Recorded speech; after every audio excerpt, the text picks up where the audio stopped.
এদিকে স্বাধীনতার ৫৫ বছরে উন্নয়নের ছোঁয়া লাগেনি টাঙ্গাইলের চাঁদপুর গ্রামে। একটি সেতুর অভাব ও কাঁচা রাস্তাগুলো গলার কাটা হয়ে দাঁড়িয়েছে গ্রামবাসীর জন্য। একটু বৃষ্টিতে এই দুর্ভোগ চরম আকার ধারণ করে। অনুন্নত যোগাযোগ ব্যবস্থার ফলে প্রতিদিনই বিপাকে পড়তে হয় এখানকার বাসিন্দাদের। টাঙ্গাইল প্রতিনিধি কামাল হোসেনের তথ্যচিত্রে জানাচ্ছেন সুলাইমান কবির।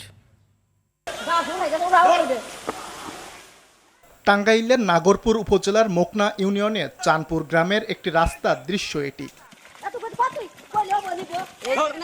এই রাস্তাটির মতোই বেহাল দশা চাঁদপুর গ্রামের ছোট বড় সব মাটির রাস্তার। বর্ষা মৌসুম আসতেই দুর্ভোগ আরও বাড়ে। জায়গায় জায়গায় তৈরি হয়েছে হাঁটু কাদা। আবার খালের পানি বেড়ে ডুবেছে সড়ক।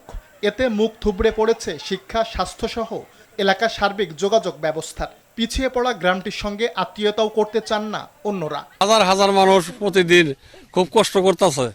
আপনারা দয়া করে এই জিনিসটা সরকারের জানি করে দেয় আমাকে। কোন লোকে আমাকে এই দেশে মেয়ে নিবার চায় না। ওই রাস্তায় বাজার থেকে এই পর্যন্ত পাকা করে দিন নাকবো চারেক জেরের আর এখানে কালাই ব্রিজ দিয়ে দিন নাকবো। আমরা কোনো ধান চাই না বাস চাই না, আমরা চাই রাস্তা। গ্রামবাসীর ভোগান্তির বিষয়টি বারবার ঊর্ধ্বতন কর্তৃপক্ষকে জানানো হলেও কোনো অগ্রগতি হয়নি বলে অভিযোগ স্থানীয় জনপ্রতিনিধির। তাই আমার প্রাণের দাবি বর্তমান আমাদের যে এমপি মহোদয়ের কাছে এবং উপজেলা প্রশাসনের কাছে আমরা যেন দ্রুত এই চাঁদপাড়া 30 মিটার ব্রিজটা এবং রাস্তাটা করে দেয়।